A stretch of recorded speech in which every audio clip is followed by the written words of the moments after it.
Time to go live, going live, going live, going live, going live. And according to YouTube, I'm going live, I'm going live, I'm going live. And according to YouTube, I'm live. Hello, if you watch us live, hello to watch on playback.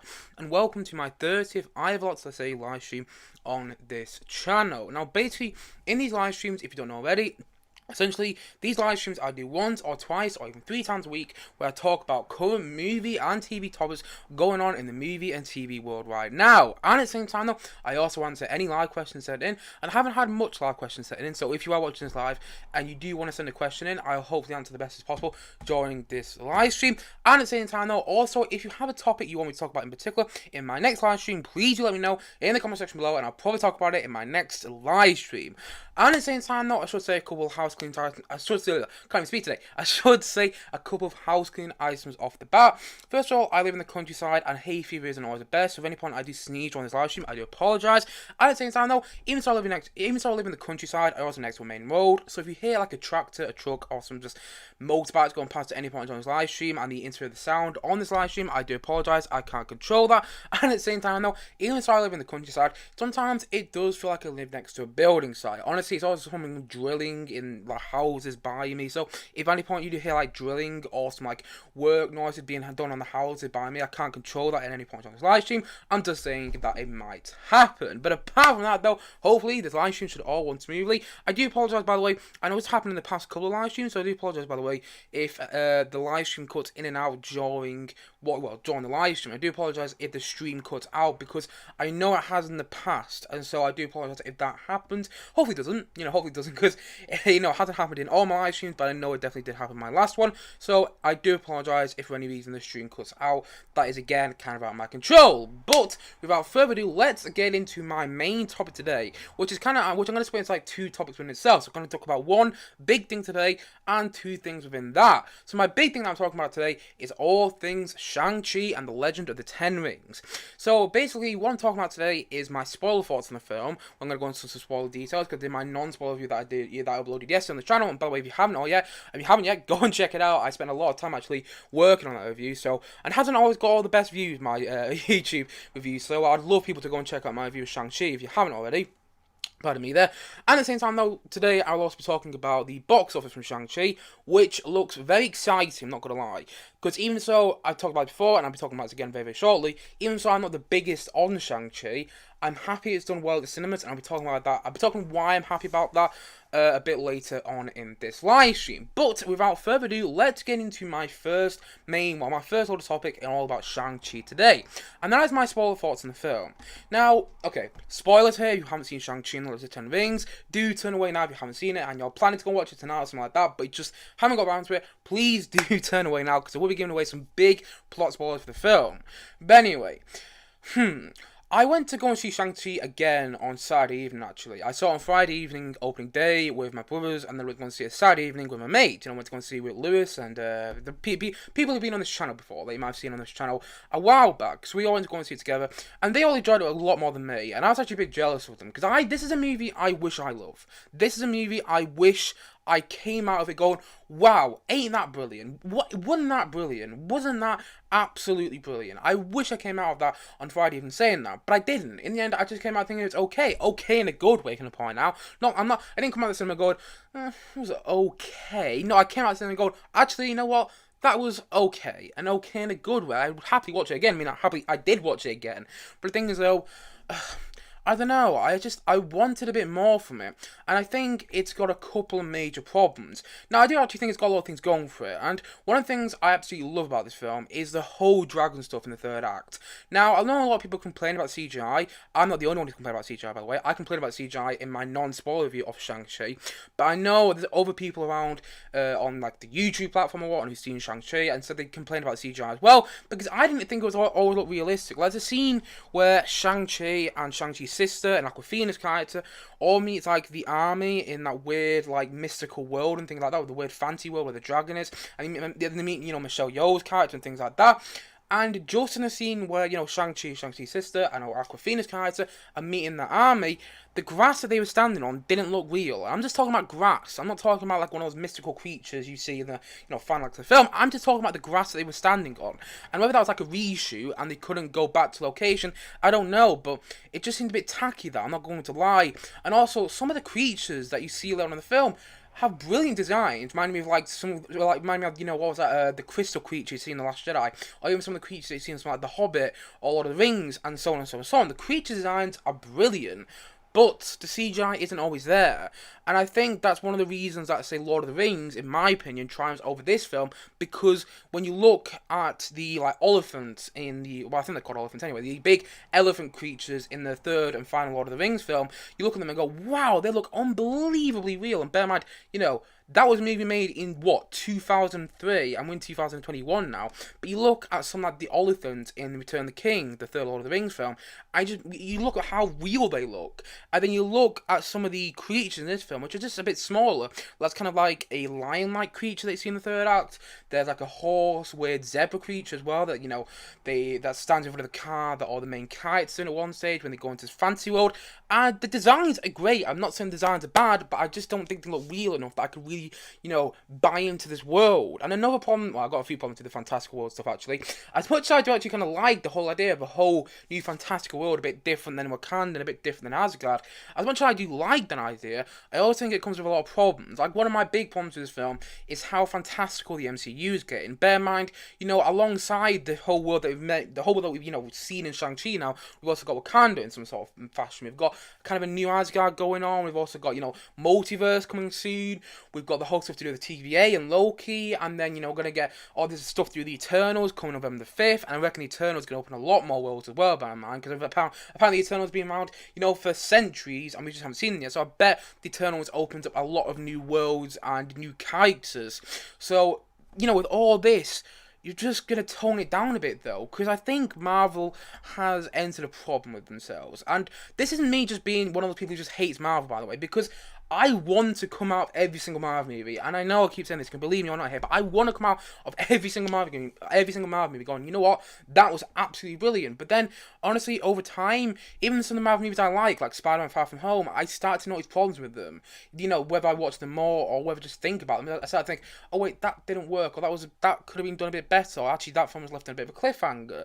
And, I want to be one of those people who come out of the Marvel movies and go, actually, that was brilliant, but in the end, I just don't, because I think this is the fundamental problem in Marvel. They keep trying to outdo themselves. Like, we've had Avengers Endgame now, and now everyone wants something that's bigger and better every single time. And now, what you got Shang-Chi is a movie which is trying to be so big and so expansive in so many ways. Honestly, now I've got a dragon in the MCU. Now I've got this some sort of like water dragon. Now I've got these fantastical creatures in the land of Shang-Chi. But then, bear in mind, this is all existing in the same world as Ant-Man, as Captain America, and so on and so on and so on. And, as Falcon and Winter Soldier and Loki. The whole Loki stuff, the TVA and the Loki series. We're going to make that work in the same world as Shang-Chi. Is it going to work? And the whole stuff to do with Wakanda. Okay, now how many worlds do we have gone in the MCU? And now we've got multiverse coming down the line. Multiverse is almost definitely confirmed, well, it is basically confirmed actually. You actually hear Doctor Strange talk about it in the trailer for Spider-Man No Way Home, so multiverse is confirmed to be coming later down the line as well. So you have all this stuff going on, and sometimes you just want to go to Kevin Feige, the head of Marvel Studios, and just go, just tone it down a little bit, because he's just got so much going on in this film.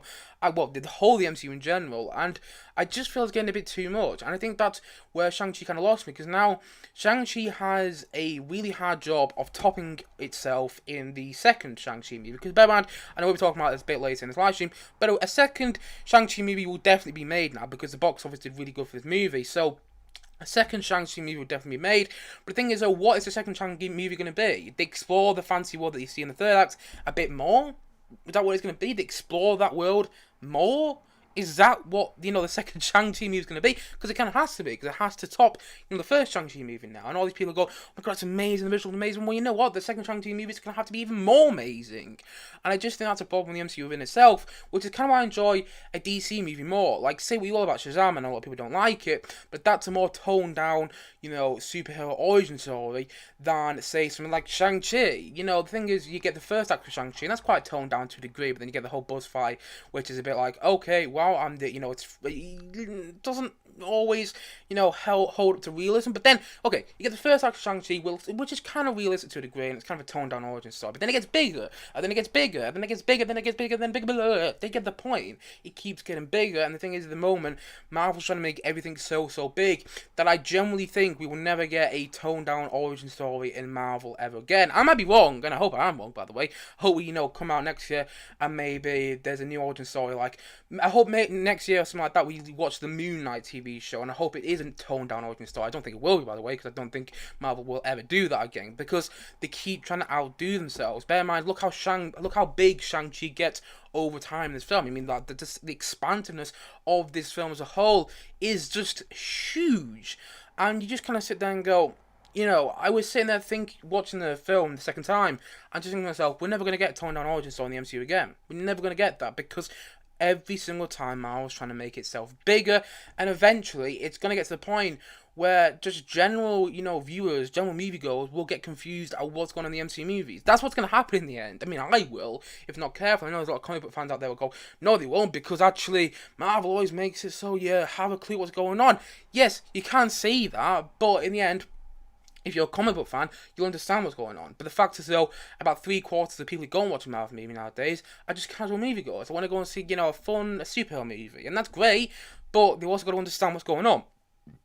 And even someone like me, who's really excited for Spider-Man No Way Home, I'm really excited for it, for like the wrong reasons almost. I'm really excited for something like Spider-Man No Way Home to see all these classic Spider-Man villains come back and whatnot. But imagine a casual moviegoer watching that film, and who hasn't watched, maybe the Amazing Spider-Man movies or the Sam Raimi Spider-Man movies, with Tom Maguire, and then they go and watch Spider-Man No Way Home, and a bit like, oh, well, who's this? Who's Doc Octopus? Who's Dr. Octopus? How have we not met him yet? Who's Willem Dafoe's Green Goblin? Who's the Lizard? Who is Electro and whatnot? I mean, I know those villains haven't been exactly confirmed. I mean, I know Doc Ock and Electro has, but still, you get the point I'm trying to get, and I think that's eventually going to happen with Shang-Chi, where you have, you're going to get to, there's going to be a film in the near distant future in the MCU where Shang-Chi cross over the Avengers, and then it's just going to become a bit too much. But I've got the whole, the whole Skrull stuff going on in the MCU as well, the whole stuff with Captain Marvel. It's a bit like, there's so much going on at the moment, and Marvel keeps trying to outdo themselves, and I think eventually it's going to come crumbling down in one movie, and I think eventually that'll be the movie which starts to run the MCU downhill. I might be wrong, and I hope I am, and I hope Marvel just tone it down a bit, and I hope in the near distant future we do get a toned down MCU origin story. But I don't think that's going to happen anytime soon. I don't think it'll actually happen ever again in the MCU. I think our last toned down MCU origin story was Ant-Man. I'm not even joking there, that's the thing. But anyway, yes, or maybe Spider-Man Homecoming actually. I think Spider-Man Homecoming is quite a toned down origin story. But anyway, basically, we're not really origin story, but yeah, the point that I'm trying to make there. But anyway, another one to this fantastical world, in my opinion, that you see in Shang-Chi is that I didn't feel immersed into that world. And I think the biggest problem there is the musical score. And I don't think the musical score for this film is bad. I think the person who wrote it, I came across his name yesterday, but I can't remember what it is actually off the top of my head. But the person who wrote the musical score for Shang-Chi, he did a good job. I like the score for Shang-Chi. But it doesn't make me immersed into the world. Like, the fundamental difference between the worlds that you see in, say, Lord of the Rings or The Hobbit and the worlds that you see in Shang-Chi is that I'm more immersed in the worlds in The Hobbit and Lord of the Rings because of Howard Shore's score. Honestly, all you have to do is play, like, the Hobbit theme from Lord of the Rings, or just play, like, I don't know, the main Lord of the Rings from, all you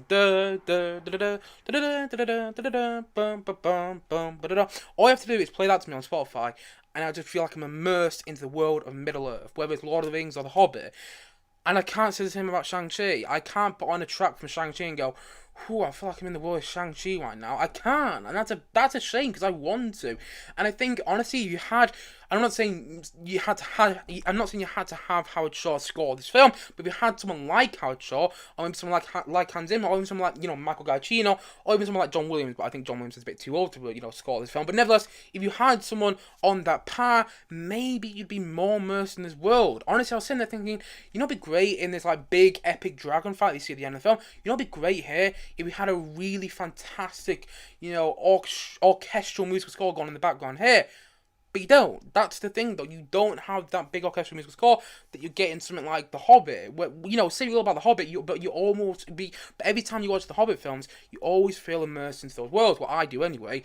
And I can't say the same about Shang-Chi. And I wish I could. I was saying that same thing thinking for the second time the other night on Saturday night, thinking I want to be more immersed in this world than I actually am, but I'm not. And that's a fundamental problem with Shang-Chi, in my opinion. The fact that I'm not as immersed into these worlds as I want to be, because I don't think it has that Howard Shore-like score to really immerse me into those worlds. And I think that's one of the reasons, again, in my opinion, that the Lord of the Rings films triumph over Shang-Chi, and even the Hobbit films for that matter. And I think that's a shame overall. Because like I said, there's a lot of stuff in the fantastical world, and I think I really like. I'm one of those people who will see like a fantastical world in a film like that and absolutely adore it if it's done well.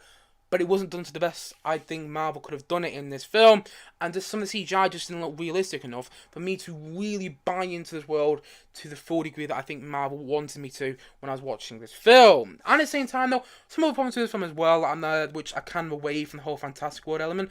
Another big problem to this film is Ben Kingsley, in my opinion. Now, Ben Kingsley, if anyone doesn't know who he is, he was the one who played the fake Mandarin in Iron Man 3, and he returned in this film. Again, big spoilers here, but I've already done the big spoiler warning.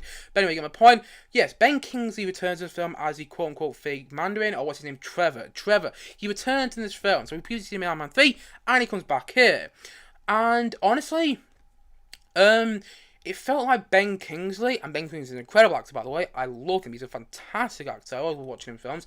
But in this film in particular, he felt like he was doing his best impression of Ringo Starr, the drummer from the Beatles. And whether that's just me, because I've clearly... I'm a Beatles fan, I got the Abbey Road post about there. I've talked about many Beatles films, like Help and Some Weird on this channel before, and even like a film like No Boy, which has Beatles links and stuff like that. So whether that's just me, because I'm such a big Beatles fan, I don't know. But honestly, when I was watching Shang-Chi, the whole Ben Kingsley stuff, with Trevor, you meet the actors and stuff, and he goes on about the whole Planet of the Apes, which is kind of nice and everything like that. He talks about when he became an actor because he watched Planet of the Apes, which is kind of funny, but not laugh out loud funny in my opinion. But anyway, when you meet the whole Trevor stuff, when you see the whole Trevor stuff in this movie, it literally, when I was watching Ben Kingsley, I was literally thinking he's doing his best Ringo Starr impression there. He even looks like Ringo Starr. Honestly, if you look at Ringo Starr, one second, I'm gonna get him up actually. Give me a second. If you look at Ringo Starr when he was recording, the White Album and Let It Be and Abbey Road. One sec.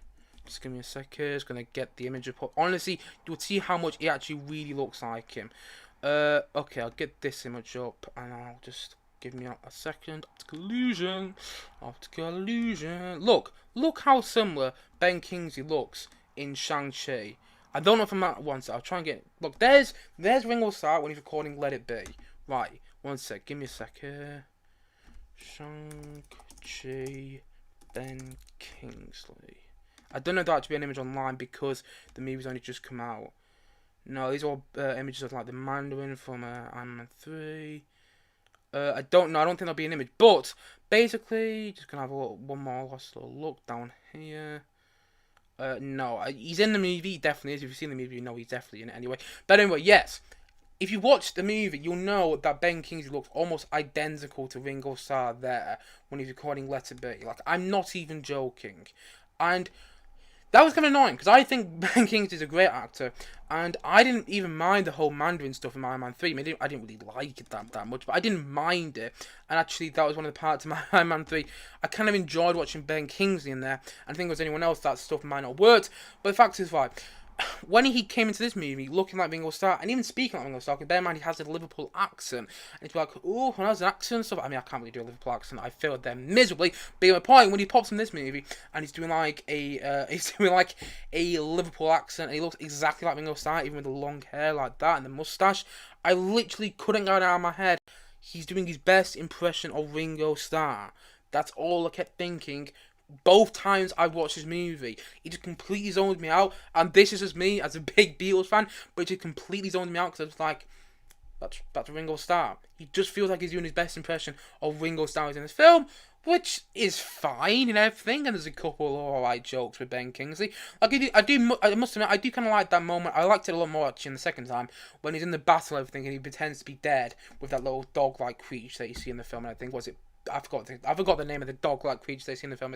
It's got like wings and everything like that. You meet when you meet Ben Kingsley's character in the film. But yeah, There was that funny moment in the battle when he's like, I'm pretending to be dead, so I don't have to fight, and things like that. I can't remember what he says, and paraphrasing that quite badly, but you get my point when I'm going on about.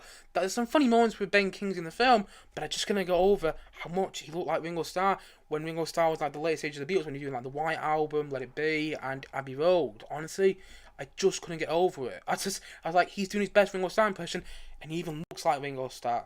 But anyway, that's just me there. And it didn't also help, by the way, they had a Liverpool accent. If you know, the Beatles all came from Liverpool, so there you go as well.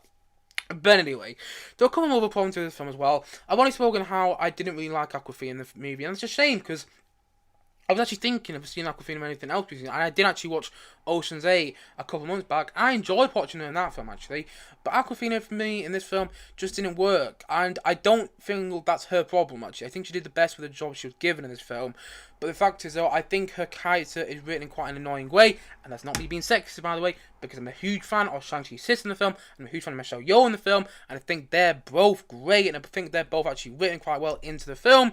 But I don't think Aquafina is, actually, because I think some of the comedy with her just feels kind of out of place with the rest of the film. That's like one moment we're having the whole big fight in the building. I was really enjoying that fight, actually, the second time. And then you get to that moment where one of the ninjas who's trying to take down Shang-Chi and his sister, confront Aquafina's character, and then she just starts singing Hotel California. And I get it's meant to be that joke. She talked about it earlier again. She talked about it a bit earlier on the film. But it was a bit like, really? The thing is, Hotel California is a great song.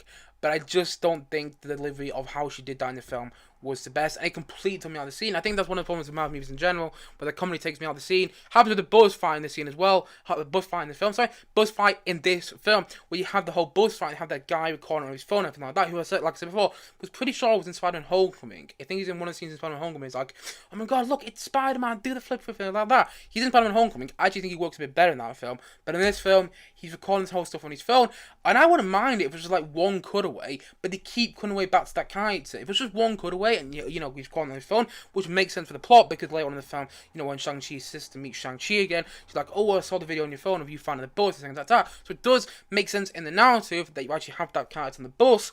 But if you just had one cutaway or two, or just two at the most, it'd be far more effective buzz fight, in my opinion, because he didn't have all the quote-unquote comic relief going on between that character who's, recording everything on his phone. It's just about like, take that out, and it's such a better scene, in my opinion. Honestly, it really is, and I kind of got annoyed with him. And similar situations happen with Aquafina, and also another reason that this film, takes off a bit, isn't always realistic, in my opinion, is the fact that Aquafina, in order to kill that big evil dragon you see come out in the third act of the film, in order to kill her, she actually becomes a world-class archer in one day.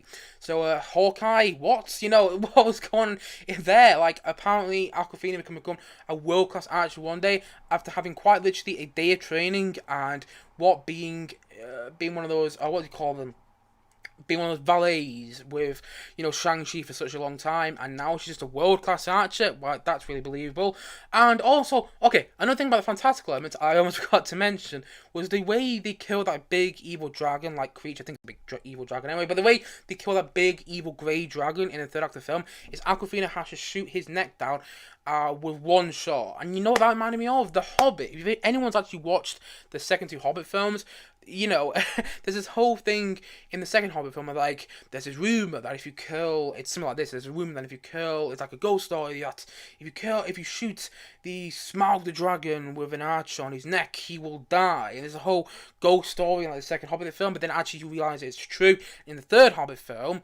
And it's actually the second Hobbit film you realise it's true, but then in the third Hobbit film you see Bard, Luke Evans' character, actually kill Smaug the dragon by shooting him down on his neck by firing an arrow at Smaug's neck in the third Hobbit film. And you know what? A very similar thing happens in Shang-Chi. Almost identical. And guess when the third Hobbit film came out? I think I want to say 2014. Look when Shang-Chi came out. 2021. And it was a bit, honestly, when it happened the first time I watched it, and the second time for that matter, I just think to myself, this is done a bit better in The Hobbit, because in this film it's just like, shoot it down in the neck, just shoot it down at the neck, and Aquafina become world-class archer in one day and manage to do something. In the Hobbit films, Bard, he knows how to use a bow and arrow quite well when you watch the Hobbit films, and then it makes more sense that he kills Smaug in that film. I'm not even the biggest fan of that part of The Hobbit, actually. I think it's kind of weak, the fact that Smaug, this big and evil dragon in The Hobbit, can be defeated just like that by the shot of one arrow and one specific pin on his neck, but it's done in a better way in The Hobbit. It isn't done in a fantastic way, in my opinion, in this film, I've got to admit. And at the same time, though, let's talk about the big CGI fight. I've been going on for a while on this, actually. Far more than I thought I was going to. But I'm going to carry on talking about the spoiler stuff to do with Shang-Chi. Let's talk about the big, CGI fight between Shang-Chi and his estranged father, played by Tony Leung in the film, in the third act of this film.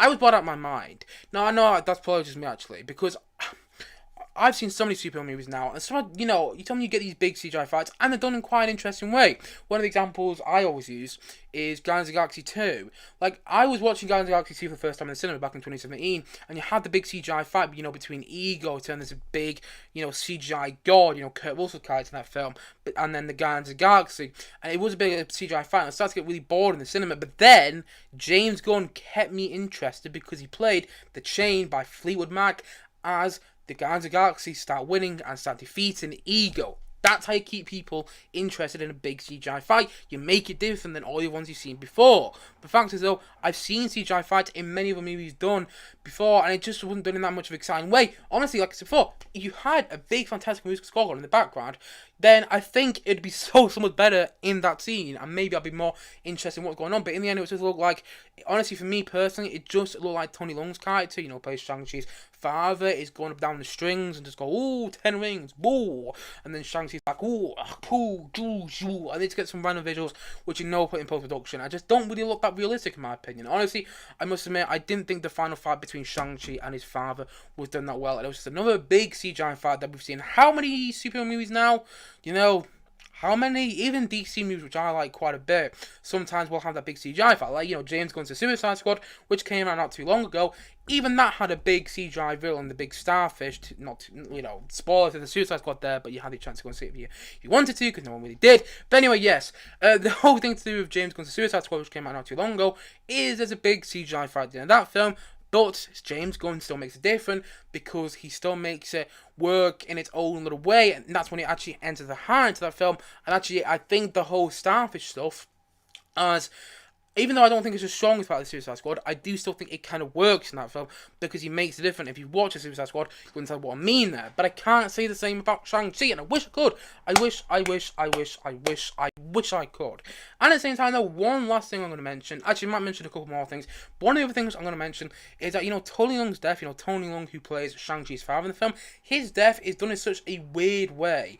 Honestly, just his death, he's looking down at Shang-Chi and he's being taken up by one of the dragons. He's sacrificed himself so Shang-Chi can survive, which is quite good, by the way. But his death is like some weird rainbow thing goes over him and then he dies. I'm like, that's such a weird way to kill your characters in this film.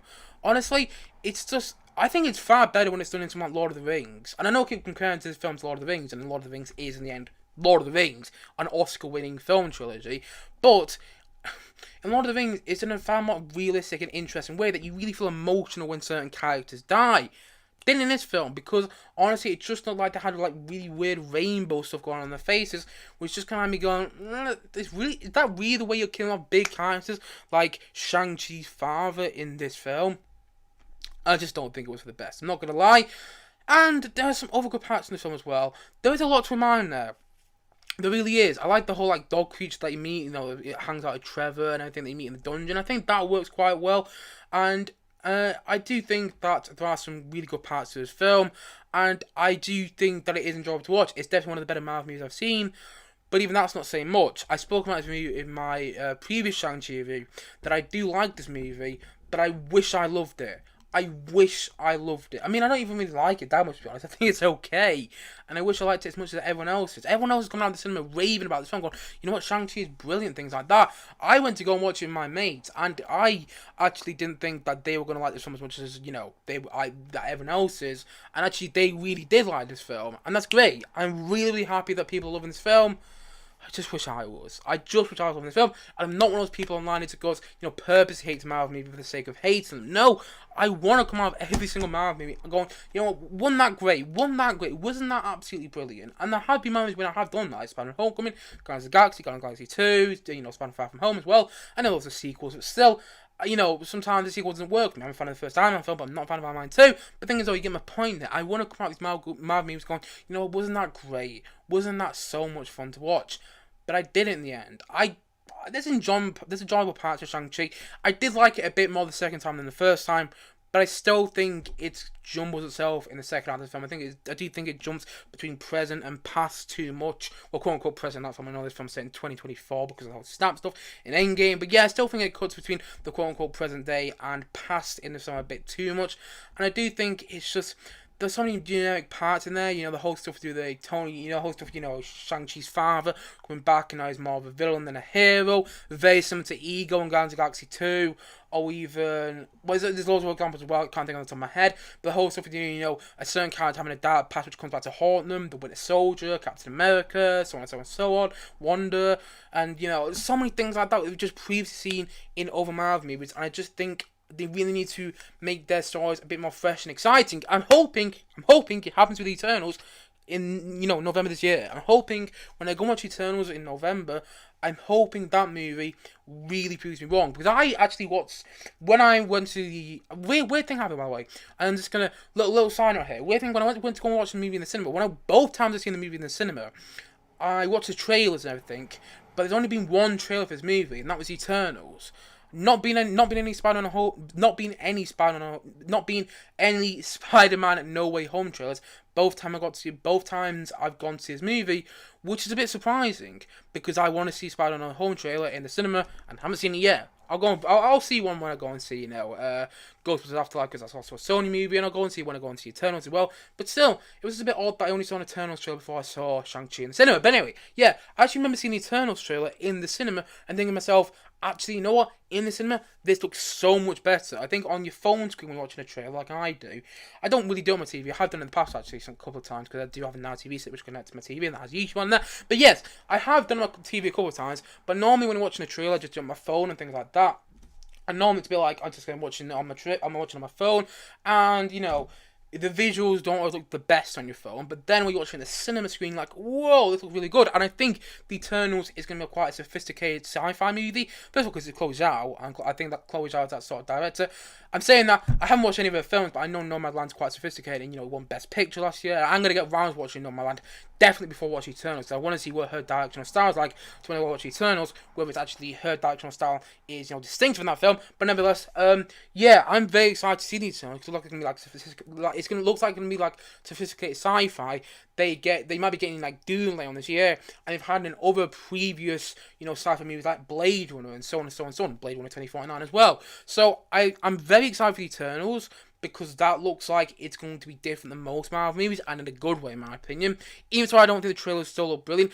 I like the look of the trailer in the cinema. I still don't think the trailer looked amazing, but I still like the look of it in the cinema. But nevertheless, I do hope that I'm getting proven wrong with Eternals, because I want to love Shang-Chi. I really do. And I'm not, you can believe me or not here, but I'm telling the truth. I want to come out of the cinema on November the 5th after watching The Eternals and going, you know what, that's another Marvel movie I love. I seriously want to do that. I seriously want to come out of the cinema and say that. And I'm not going to say it for the sake of it. Like, I could have come out of the cinema the other night and said, Shang-Chi was brilliant. But I would have been lying to myself. I would have been lying to you guys, because then I would have had to sing the praise of a film I didn't actually think was that good. I must admit it, I just thought it was okay. But I love the fact that everyone else loves it more than me. Because, everyone else loves it far, far, far more than I do. Because I'm always happy when someone likes a movie more than I do. Because, you know what, that proves that film is all subjective and in the best way possible. If someone else likes this movie more than you do, be happy about that. There's so many other movies that I love out there, which people hate. I'm someone who loves The Last Jedi. I'm someone who loves someone like Magnolia. I love that film. And there's so many people out there who love films like Avengers Endgame, which I think is, like fan service a movie, and just, something like Avengers Infinity War. Many people love that movie as well, but I don't think Avengers Infinity War has much stakes in there, so that's one of the reasons I'm not the biggest fan of Infinity War. But there's plenty of people out there that do, and I'm really happy for you. So if you love Shang-Chi and Little Rings, I'm not taking that away from you. I'm really happy that you do, and I know I've gone on about this for about half an hour, but it's the truth. I really want to like it. I really want to like it more than I did, and I think it's okay in a good way. I'd happy to watch this film again, but I'm not eager to watch this film again now. I know there's people out there that really just love this movie, and that's great, But in the end, if I want to go watch a fantastical movie with better CGI, I'll go watch Lord of the Rings films or the Hobbit films. I know I keep going on about them, but I think there's a lot of comparisons you can draw between Shang-Chi and the Hobbit and Lord of the Rings films, and not always in the best way in my opinion. Like I said before, I just actually think that if you add a big, immersive musical score in this film, and by the way, I don't think the musical score is bad, but if you add a better musical score in there that immerses you into this fantastical world a bit more, I think I would like it all actually a bit more, like some like Howard Shore score in there, but nevertheless, it doesn't, and I wish I liked the movie done more than I did, and I'm going to be intrigued to see what Shang-Chi 2 does, because it's going to be like exploring the fantastical world even more. We see even more dragons. Like, what's it going to be now? Like, there's so you're just going to have to try out, do yourself now, because that's what Marvel is trying to do.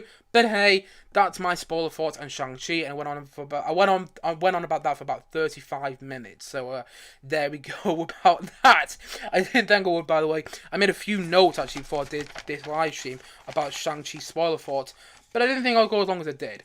But anyway, that's the end of my first mini topic for today. But my second mini topic isn't going to be that big or anything. I'm not going to go into big detail here. But Shang-Chi has done well at the box office. Hey, you know what that means, people? Movies won't get delayed now. That's great. But anyway, I'll talk about that again a bit very, very shortly. Just give me a sec here. But anyway, this comes from Variety, which say, box office, Shang-Chi dazzles with mighty $71.4 million opening weekend, which is great, by the way. That made more than the Suicide Squad. And even so, I must admit, I do like the Suicide Squad more than this movie. It still made more because the Suicide Squad bombed, and I'm happy that this movie has done well, because like I said before, this movie was dependent on other movies getting delayed, and I don't know if they will now, which is a good thing. But anyway, Shang-Chi and Legend of the Ten Rings delivered the sizzle that struggling movie theatres so desperately needed, debuting to $71.4 million in its inaugural weekend. The Marvel venture is on pace to rack up a mighty $83.5 million over the 4-day late weekend this in America, trumping expectations that had anticipated a debut of between $45 million to $50 million at the box office, while also shattering barriers for Asian representation on screen. Yeah, that's great actually. Even if it did get, the expectations, $45 million to $50 million, then it still would have done well. But the fact is, though, it's done better. The film's 3-day figure is the second best of the pandemic era, falling just behind Black Widow's $80.3 million. Bear in mind, Black Widow was a well-established character, and also the Black Widow film released simultaneously on Disney+. So you had that going for it there, and bear in mind, Shang-Chi isn't actually, okay, it's quite a bit behind Black Widow, but not massively, though. So that's quite something. Shang-Chi, a character no one's heard of. I think the trailer's been rubbish, by the way. And the fact is, this movie has done, not too shabby against Black Widow, actually. Black Widow, by the way, like I said before, a well-established character in the MCU, and a movie which had bad marketing, in my opinion, and was releasing on the same day on Disney+. But anyway, and edging out a Fast and Furious 9, $70 million bow. So it's done better than Fast and Furious 9, another established franchise. Also marks a record for Labor Day openings, which is traditionally a sluggish weekend at the box office, besting the previous high watermark set by 2007 Halloween, which pulled in $30.6 million more than a decade ago, and at a time when catastrophic global pandemics seem like the stuff of sci-fi movies. So yeah, bear in mind this all came out during the pandemic. So bear in mind Shang-Chi, an unknown Marvel character with rubbish marketing in my opinion, came out during the pandemic and actually did pretty well. That's saying something on itself. And if you want to jump onto Deadline here, which talks about the global box office, Shang-Chi ringing up $140 million global bow, sets pandemic record in UK, Free Guy still capturing China international box office. Well, Free Guy still doing well, that's surprising. No, it isn't, because Ryan Reynolds is a big movie star. But anyway, back to Shang-Chi. Disney Marvel's Shang-Chi and the Legend of the Ten Rings outperformed expectations. One second, I'm going to make sure that you actually can see that. Yeah, you can. I wasn't sure if I actually made it so you guys can see what I'm reading. But anyway, yeah, back to this anyway. Disney Marvel's Shang-Chi and the Legend of the Ten Rings outperformed expectations at the global and international box office this weekend, coming in with $56.2 million for the standard overseas frame and a new Labor Day record, $83.5 million for the 4-day domestic session, $75.4 million 3-day. Combined and including the Labor Day estimate, the worldwide total is $139.7 million. Stripping out Monday's domestic forecast, the weekend comes in at $127.6 million globally.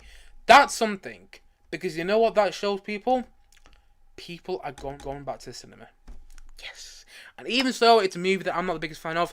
I don't care. People are going back to the cinema. You know, maybe when cinemas get back to normal and many people go and watch Marvel movies again, I'll start talking about, you know, should go watch other movies but at the cinema. But nevertheless, people are going back to the cinema, and that's a good thing. That is a good thing, because you know what that means now? Movies probably won't get delayed within the next couple of months. Like, I still expect there'll be some delays, but not as much as there were going to be if Shang-Chi underperformed. But the thing is, though, Shang-Chi didn't. So I think Venom 2 won't get delayed now. There has been some reports that Venom 2 is delaying, but as far as I know, it's still sticking to its October 15th release date. So I think it will, by the way. And at the same time, though, I think that, you know, the Eternals won't get delayed now, which is great. I would love to see the Eternals in November. I don't think that Spider-Man No Way Home, my most anticipated movie for next year, well, for this year, actually, don't have to say for next year, but for this year, won't get delayed now. Yes. I really can't wait for No Way Home. I just generally can't. And I'm really looking forward to Eternals as well. I mean, I hope that movie's better than this one. Gotta admit, that's just a bit all subjective there, but I do hope this movie is better than this one. But I'm happy that those movies won't get delayed now, because it sounds like Shang-Chi has done really well. Oh God, it looks like I'm cutting out a bit here. Apologies, the stream format on my computer's just decided it's going to stop working. Don't know what's going on my computer. Just give me a sec. Don't really know what's going on here. I'll have a little drink of water once my computer decides to fix itself. Don't really know what went on there.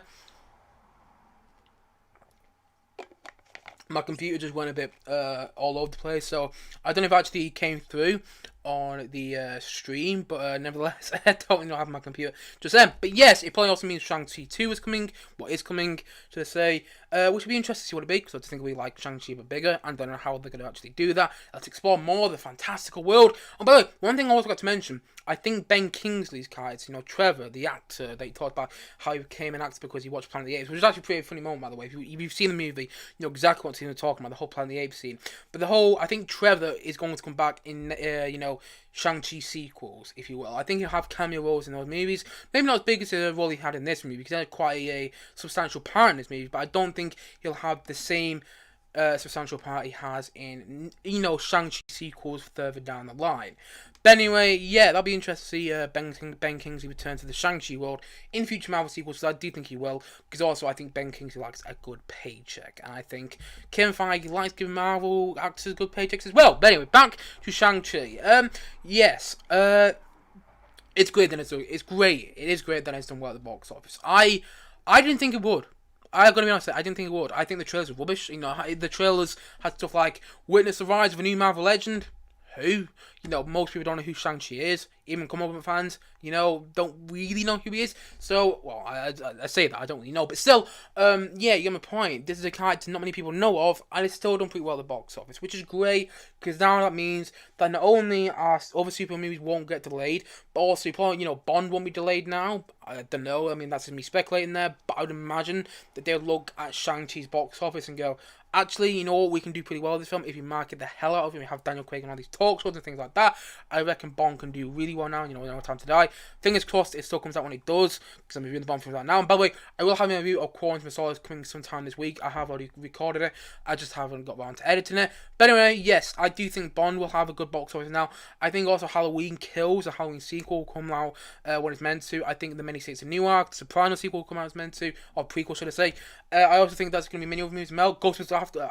I'm not even speaking quite because I've been live streaming so long. But yeah, I think Ghostbusters Afterlife will be released when it's meant to now, which is all great. The fact that Shang-Chi's on the box office has made me really, really happy. You know, even though it's a movie, like I said before, I think it's okay, in a good way, by the way, but even though it's a movie, I just think it's okay, I'm happy that it's done well at the box office, because now that shows that people are going back to the cinema, and the fact is, people, you know, people will go back to see other movies as well. Superhero or not, I think as long as it's a big franchise movie and people are looking forward to it and it gets ticket sales and they market the hell out of those movies, I think that people will go and see a movie like Ghostbusters Afterlife when it comes out, a movie like, say, the West Side Story remake, a movie like, say, The Kingsman, a movie like, say, Halloween Kills, a movie like, say, there's plenty of other examples as well, I just can't think off the top of my head, of like The Eternals, if we're going to talk about superhero, but yeah, they get my point there.